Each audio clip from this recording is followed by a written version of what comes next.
Good afternoon, everyone, and thank you for joining us for the Early School Leaver Transition Program Bidders Conference for today.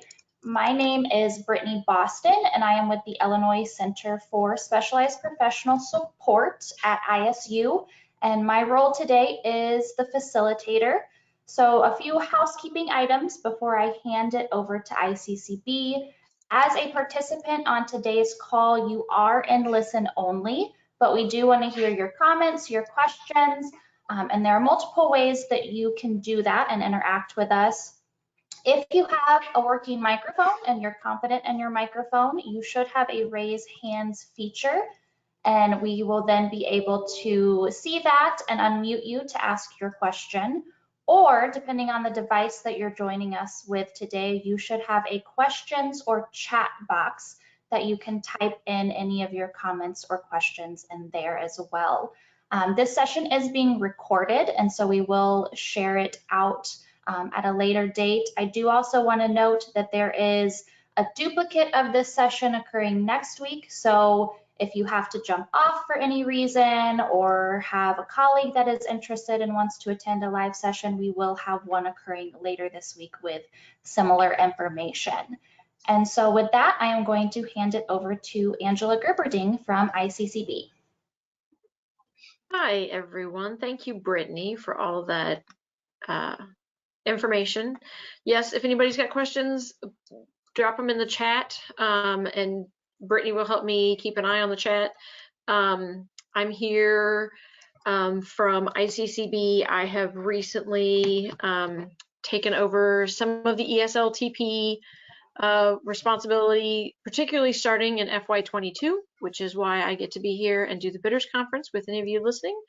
But Jane Black is still going to be involved on the compliance side. Kathy Olson-Tracy is still involved, obviously, and they are both here. So if you've got some questions that I haven't heard the answer to yet, I may turn it over to one of them and let them ask. But otherwise, we will go ahead and get started. The goals for today is to share information about the Early School Leaver Transition Program, FY22 grant application and process. If after this meeting you still have questions, I would start with the NOFO. We're going to go through some of that today, or read the FAQ, which is on the ICCB's website, and that link is here. I believe Brittany said she was going to put these slides as a handout, so you all are welcome to download, save, read them over and over and over again until you're blind. But the website is on there, and you should be able to access that. It's going to have all kinds of information about the FY22 grant application and process. So that's our goal for today, is just to share some information with you. The first thing we want to talk about is a grant management system, which is Amplifund. It's different this year. It's new. It is a state required process, so the ESLTP grant is in Amplifund. That is the Amplifund website. I'm not going to read that to you because that would just be painful for all of us. But in order to get into Amplifund, you must have credentials into the GATA system. That may take a little bit of time to gain those credentials. Somebody at your institution should have those. And we know each institution is going to work a little different. Some institutions are very, I don't know that protective is the right word, but they're very cautious as to who all has access to their GATA system. But at the same time, others say, yep, here you go, here's how you get in. So if you as an individual, like as a program director, does not have those already established GATA system credentials, check with someone at your institution that deals with GATA, and you are going to probably know who that is. And they can help you get those all set up and arranged. And while you're waiting for those credentials to get put into place and everything, all of the parts and pieces of the grant are on that same website. We put them all up there so you can use those documents to start collecting information while you're waiting for your credentials to get established. So if you don't have to just sit and wait and hope that something's going to happen. You can continue to work on this while it goes. Once you have access to Amplifund, if you need help within it, accessing the application or whatever that is within Amplifund, you need to contact their customer service team directly, and there's an email for them that you can use to access them and tell them, hey, this is what I'm doing, this is what I'm seeing, but I'm lost, I'm confused, can you help me?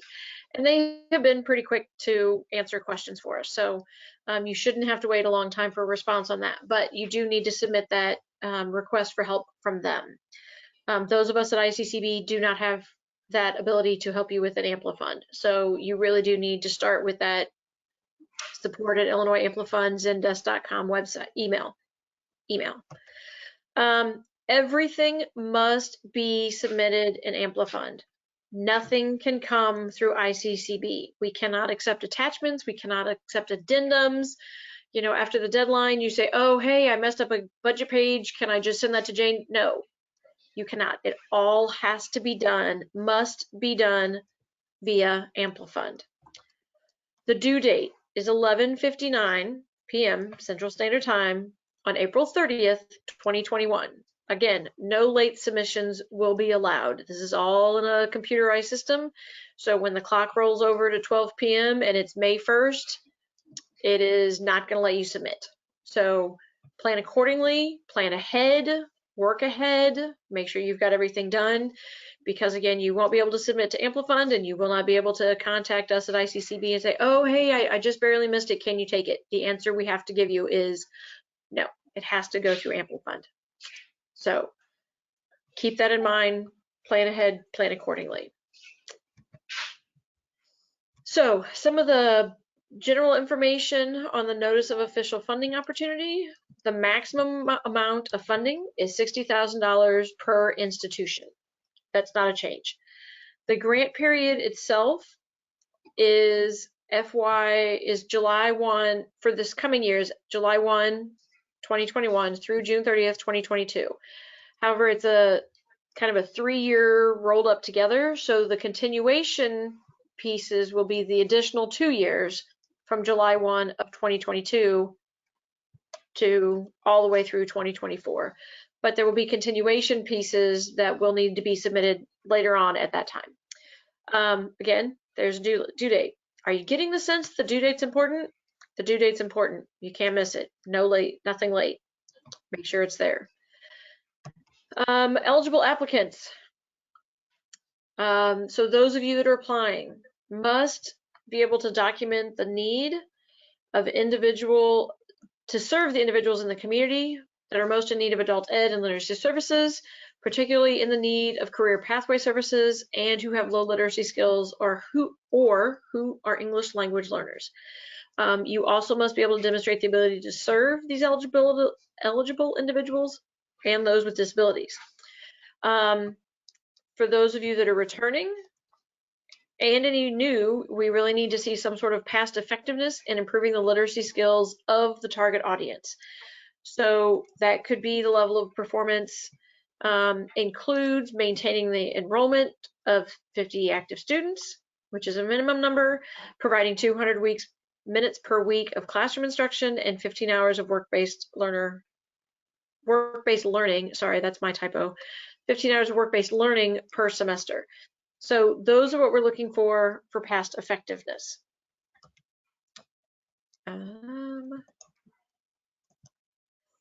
Eligible participants. Now these are the students that you're going to be able to serve. They need to be out of school youth who are ages 16 to 24, whose reading score is at or above an 8.0 grade level, and their math score is also at or above a 6.0 grade level.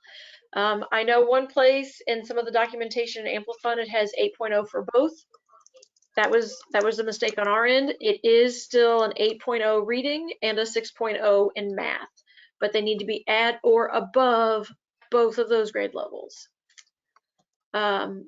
Participants also must be willing to complete a secondary level of education, so high school diploma of some sort. They need to be willing to participate in school and work-based learning related to career choices, and they need to be willing to transition to post-secondary education and or employment. The goals of this particular project within the adult ed division is to provide the following: alignment with the skill needs of industry within the state or region, assistance to students in the completion of the high school equivalency exam or alternative high school credit towards graduation, exposure to workforce employability skills. Most of you know what those are. Those are all using the Illinois Essential Employability Skills Framework. Assistance with preparation for employment through work-based learning opportunities, assistance with transition to post-secondary CTE programs, and that's going to need to be in one of the career clusters we've all talked about, and specifically in those with high growth sector needs within whatever geographic area your program is serving. There also needs to be assistance and counseling to support the achievement of these educational and career goals. And of course, we want to ensure diversity, equity, and inclusion. So those are the goals of the overall project. Let me stop. Is there any questions that we need to address right now in the chat? I haven't seen any posted. Yeah, I don't see any at the moment. I do want to make note that I'm going to pop in a link to the Illinois Essential Employability Skills Framework, just in case there are some who are not familiar with it, and that way you have access to those resources as well. Fabulous. Thank you, Brittany. So, requirements of the program, each program needs to maintain a minimum of 50 participants and coordinated their participation in adult education instruction. My requirement left me. All right. They need to, programs will need to collaborate with internal and external partners for program planning and transitioning of participants. Partner with Title I programs to ensure student support. This is super important to make sure that your internal pieces are all working together and your external partners are all on the same page. So you're getting referrals, you're able to give referrals, you're able to lean on each other and work together and collaborate to support the students and make sure that they can get where they need to go. Career awareness and development instruction, often referred to as CADDY, because we like our acronyms, so we got to have another one. There's 200 minutes per week of classroom and or individual instruction required for all participants. That 100% means 100% of the participants need to have 200 minutes minimum per week. So make sure your program is planning accordingly for that. Work-based learning is also a requirement. 15 hours of work-based experience. So this is overall, this is not 15 hours a week. This is 15 hours overall of work-based experience. So that could be an apprenticeship, an internship, a pre-apprenticeship, some job shadowing, on-the-job training. There's lots of different ways that you can do work-based learning, but you need to make sure you're including 15 hours for each individual, each participant throughout the time that they're with your program. And then you need to track local data in, is that, Brittany, remind me, is that VEDA or VEDA? VEDA. VEDA. Yes. And that, thank you. That's the data system that is used with the ESLTP grant. So all of the information goes in there. If you are selected to be one of the grant programs, training is provided. We check VEDA to make sure data is going in, that it's going in accurately, that it's going in completely. And if we see issues, we'll get a hold of you guys and go, hey, so it looks like you're missing this, or we're missing that, or whatever is going on. But that's one of the requirements, is to track data in VEDA. All right, so after you've got all of your information pulled together and you've plugged everything into Amplifund and we're ready to go and start scoring applications, they are all reviewed based on a merit-based review process. There's a rubric that we use. There's all the points for each of those sections for program need, applicant capacity and past effectiveness, program design, student recruitment, enrollment, and retention, career awareness and development instruction. Again, that's also referred to as CADDY. transition services, support services, and work-based learning and work-based learning sites. So there's your points for each one of those. You need to make sure you're including information for all of those, or those will be obvious point losses, which we don't want anyone to do. So just make sure you're completing all of the parts and pieces within the Amplifund system, and we'll make sure we get those all read based off of the rubric. For an award, once decisions are made as to who's getting funded and how much and all of those decisions, an award will be made pursuant to a written determination based on the criteria and successful completion of the finalist requirements. NOSA, the Notice of State Award, will be issued to those finalists, and they then will need to make an informed decision as to whether they're going to accept or decline the grant. Upon acceptance of the grant, the announcement of the grant award will be published by ICCB to grants.illinois.gov for public information. And in addition to that, if someone is not awarded, a written notice of denial will be sent to the applicants that are not receiving an award. So you will hear either, yes, you have it, we're offering it to you with this amount and this situation, or we have, your application has been denied. So you'll hear that one way or the other. Award administration information. So upon award and approval of all of the finalized post-allocation budget, ICCB will voucher the award monies in regular intervals. So we'll send the money out to you guys on regular schedules. A negotiated and finalized proposal is going to be returned to you all with an authorized signature affixed to the funding agreement, and that will constitute an approved agreement with ICCB. Successful applicants will be required to attend all ESLTP professional development offered by ICCB, and ESLTP coordinators will be required to attend programs meetings as mandated by ICCB. We just want to make sure you all have accurate and up-to-date information. All programs must comply with the federal and state labor and wage laws. That's not really anything new, but we're going to make sure it's listed on here.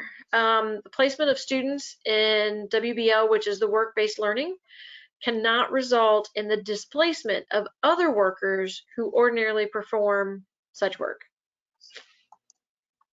Grantees must maintain the following records related to the ESLTP grant: proof of age certificate as required by law, records of the follow-up of students who've completed or left the program, class records for CADI, and then fiscal records supporting any claim of reimbursement, including vouchers indicating payment of bills or expenses incurred during the terms of the funding agreement. So those are all the 4 things that must be maintained by a program while they are receiving ESLTP grant funds. Budget. This is the fun stuff. Cost sharing or matching required. You must have a minimum of 25% of your budget must be either matched or cost shared. And that can either be in a cash form or an in-kind match. Indirect costs are allowed, with general administration cannot exceed 5% of the total allocation.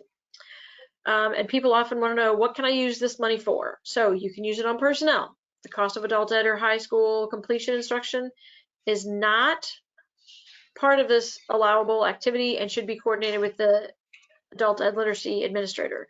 So the personnel that would be covered in this would be the grant coordinator, the one who's putting all the budget together, doing the reports, that sort of thing. For the actual instruction, that is not allowable because you should be working with an adult ed program who is receiving adult ed money for adult ed instruction. That's supposed to be fringe benefits, not just fringe, sorry. Travel and professional development is allowable, equipment is allowable, supplies and materials are allowable, contractual services, general administration. All of these categories are very similar to all of the other grants that ICCB does, so these categories should not be new or unknown. Budget modifications, of course, come into play from time to time. It's the same 10% or $1,000.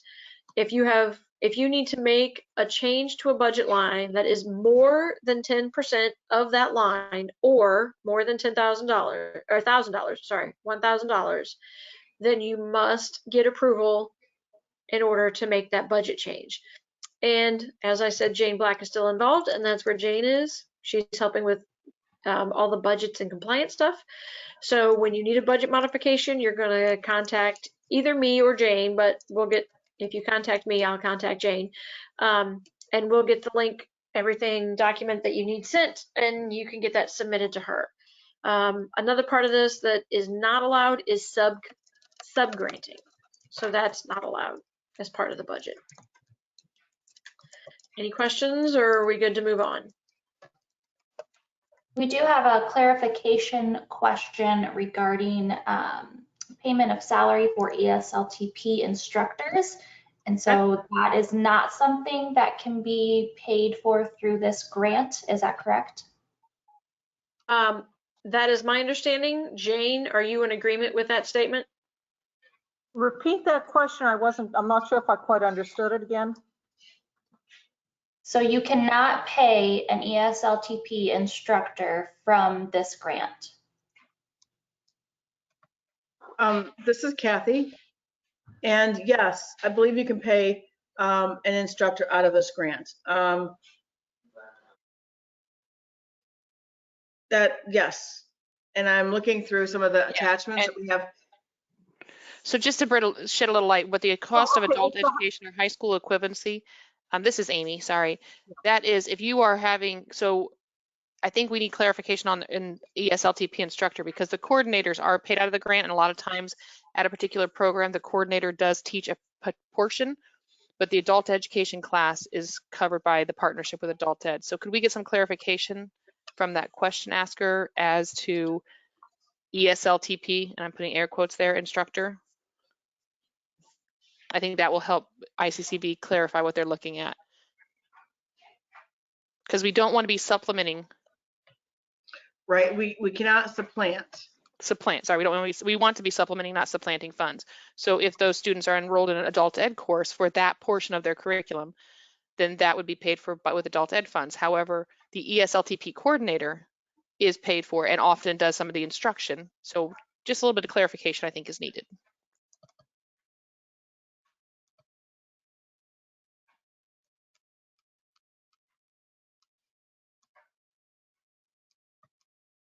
And we can probably move on while she's adding clarification. Okay. See, budget gets us every time. It's always how do I spend this money appropriately? All right. Reporting responsibilities of programs that are going to be awarded this grant. The funded program, again, has to use the virtual ESLTP data application. There you go, there's VEDA, V-E-D-A, to record, document all the participant data, track progress, submit required quarterly and annual reports. All of that happens through VEDA. ESLTP students should correspondingly be identified in the adult education, which is DAISY, system, if applicable. So just like we were just talking about, if a student is in an adult ed program, they should be in that DAISY system, but that time also needs tracked in VEDA. And when we get into when programs are awarded and notified, and if there's additional questions with that, I'm sure that we can all as a team work together and get that straight and know what's happening and know what needs to go where and how those are identified.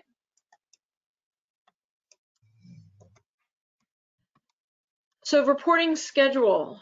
So there's quarterly expenditure and quarterly performance reports that will follow this schedule. These are pretty common dates. The first quarter is July 1 through September 30th, and that report is due 30 days later on October 30th. Quarter 2 is October 1 through December 31, and that report is due 30 days later on January 30th. Quarter 3 is January 1 through March 31, due 30 days later on April 30th. And then quarter 4, April 1 through June 30, due 30 days later on July 30th. There is an additional final expenditure report that will be due August 30th. And again, those that are awarded the grant will send you this report schedule, I'm sure multiple times, with the right documents that you will need to report and who to submit all of that information to. But those are the reports, same as most grants, that you'll have to do a quarterly expenditure, so finance, and a quarterly performance report on how's it going, what's going on.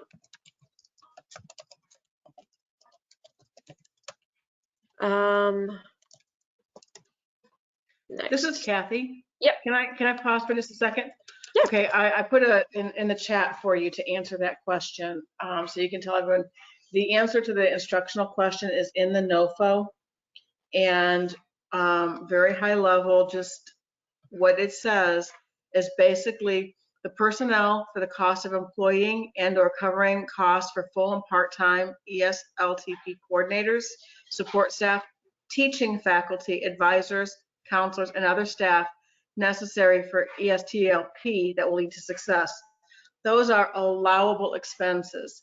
However, where the confusion is kind of coming from is as a part of the early school leaver transitions program, what you have would be part ESTLP, but you have to have an adult ed component.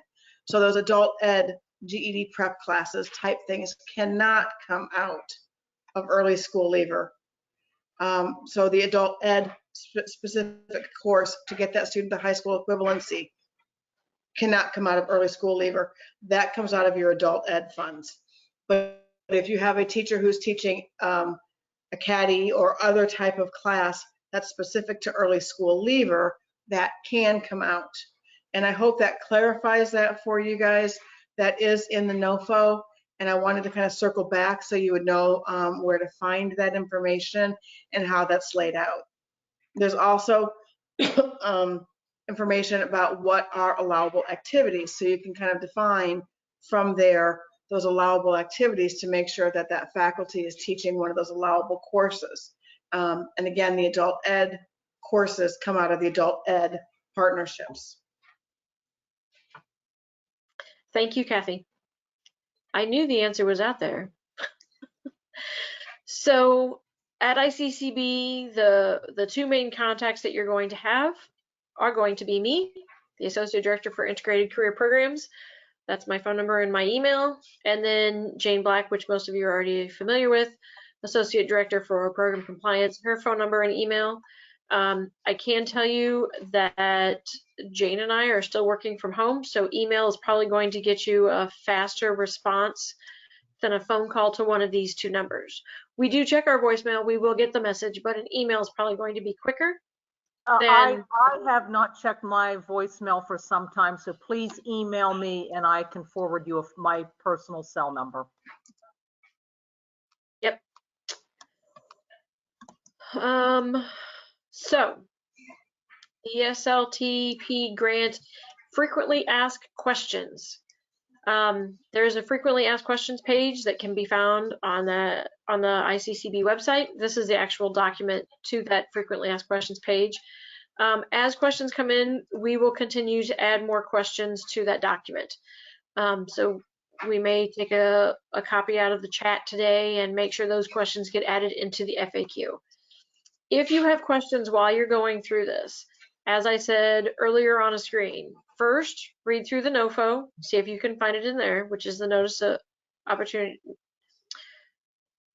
Check the NOFO first, and then check the FAQ, and then possibly reach out to Jane or I. But Jane and I are probably going to refer you to the NOFO or the FAQ.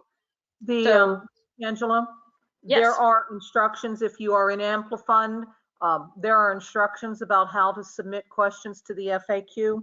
Basically, any question for an FAQ comes to me at my email, I need you to title that question as, I believe I said ESLTP FAQ. I need to see in the title that this is a frequently going to go on that FAQ page for ESLTP grant. But those FAQ questions go specifically to me, and it needs to be, the subject heading of the email needs to be ESLTP grant FAQ. Yep, thank you, Jane. And the instructions for that are in Amplifund. Right. Right. So that was a lot of information in about 30 minutes. Tried to not read the NOFO, but tried to cover a lot of the highlights from the NOFO. Are there other questions that have come in? Are there questions that are just burning in the field that somebody is eager to ask? Type into chat. So Angela, we do have a question about where the NOFO is located. If you go to the handout section on your little toolbar, you should be able to download the slides from today, and the link is in there. And then I will also post the link on ICCB's website here in the chat in just a second. And I just put it back on the screen. Sorry for those of you that were watching me go through that presentation in reverse, watching things disappear. It's there as well.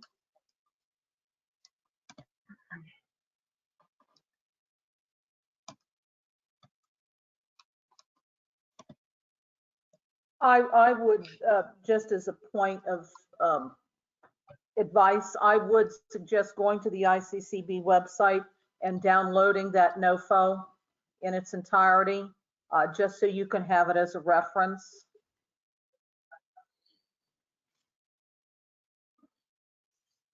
In fact, this is Kathy. Yes, go ahead. I do have a question for the programs that are here. I can't necessarily see who's joining this call, but if you could, I'd like to know if anybody here has looked at Amplifund. That's my first question for you as a group. And my second question to this group is, knowing that you as the person filling out the grant need to have GATA access, if you could, I don't know, indicate, raise your hand. I don't know if Amy or Brittany can see that. How many of you have GATA access? How many of you are trying to get GATA access? What does that look like at your level? So yeah, you have two options. You can either raise your hand and we can see that there, or you can post that in the question box and let us know what that looks like. And we have everyone's name, so I know where some people are from, Kathy, but I can't tell. I don't know everyone on the call. That's fine. My biggest concern right now is to make sure that everybody here understands the complexity with Amplifund. This is a state mandated system that we are going to have to move towards. There are no liberties that we have. So the GATA access, and I just need to understand from the applicant's perspective what this looks like from you guys. And I really need to be able to understand this as we move forward. For those of you who do not yet have GATA access at the program level because your institution does, it took us about a week and a half to get some email technical glitches so that one of our staff members could access Amplifund. So when we're talking about not waiting until the day of or the day before the submission to get that access, I cannot stress enough that you have to start working on those access issues today to make sure you have that access, because the system is what the state is going with. And I'm going to be done. It will be fine, and it is a good way to do it. I just need to understand, because this is the first time we're doing it, I need to understand what potential concerns you have with that process. And then the rest of the conversation will be focusing on the actual grant. Kathy, to address your question, it appears in the chat that many have GATA access through their institution, but no one is mentioning that they personally have that GATA access.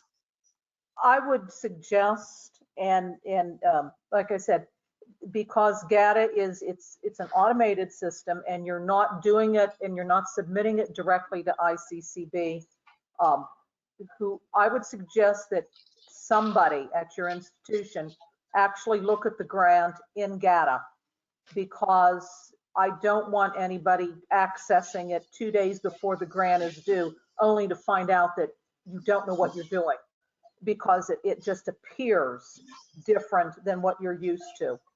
So I would not want that technical issue to stand in your way of not getting a grant. So I want to reiterate what Kathy said. Access Amplifund today. Get in and look at the grant in Amplifund today.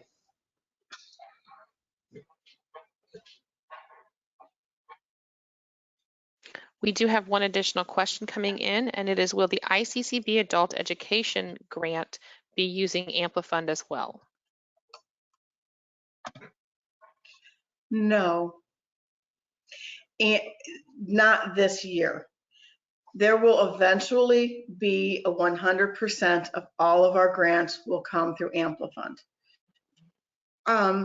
When we released the early school leaver grant, I wanted to make sure we could do this very well, and we're going to, that's why I'm very interested in your experiences and or potential difficulties early enough into this process that we can get you the technical support that you need to be able to do this.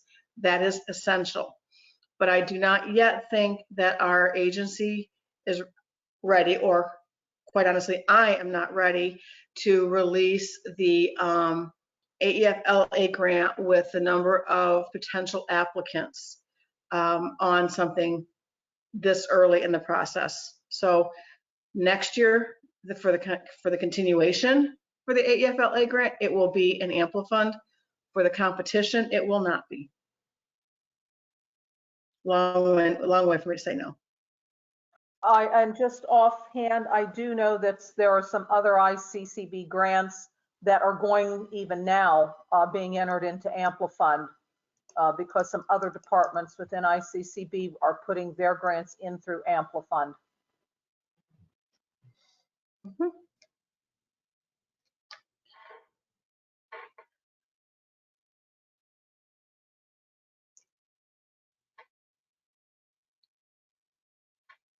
Amy or Brittany, were there any other questions that have popped up so far?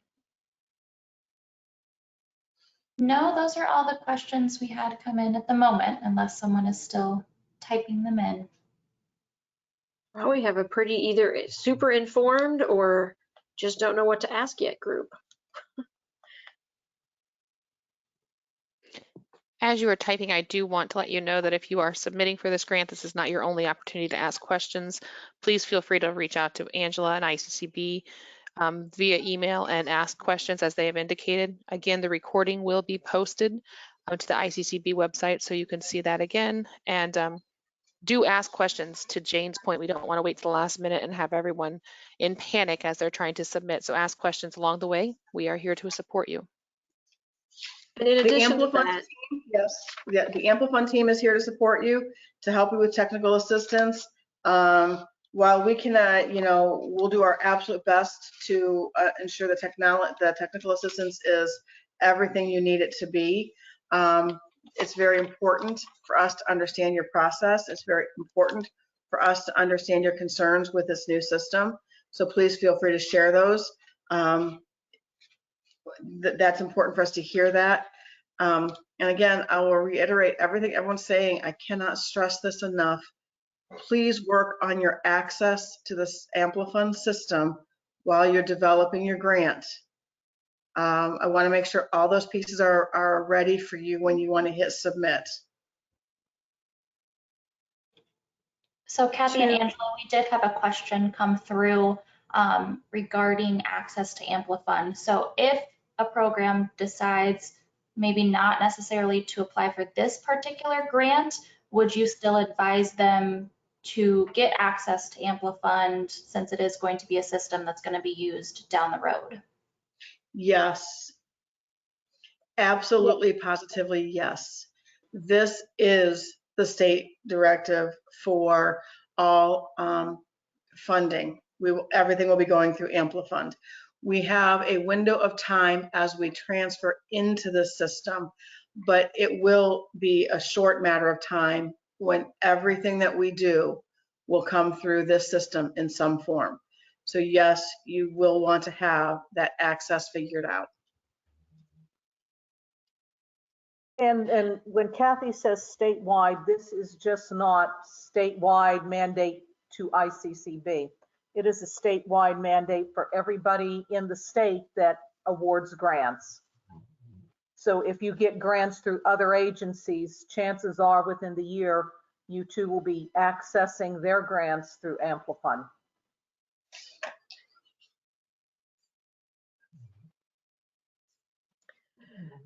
To add to what Amy was talking about earlier with reaching out with questions, read the NOFO, read the FAQ.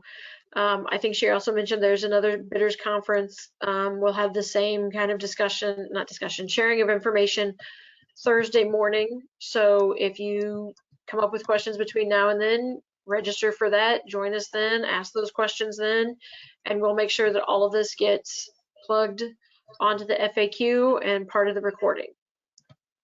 Or like I said, for FAQs, feel free to email me directly with them and they'll be on the FAQ by Thursday morning. True.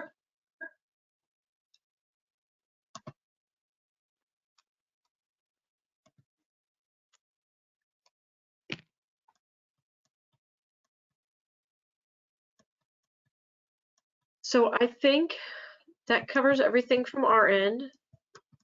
If there's no other questions that are popping in, which, I'm happy to hang out for a little while and try to answer questions that come in. Or I can say, congratulations, you have an hour back to your day that maybe you weren't planning on having. I don't see any current questions over on this end, Angela. Okay.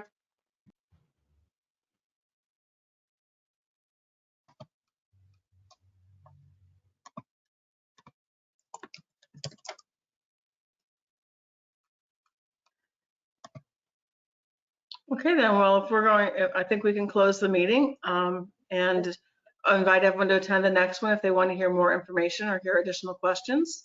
I look forward to reading your RFPs. Thank you all.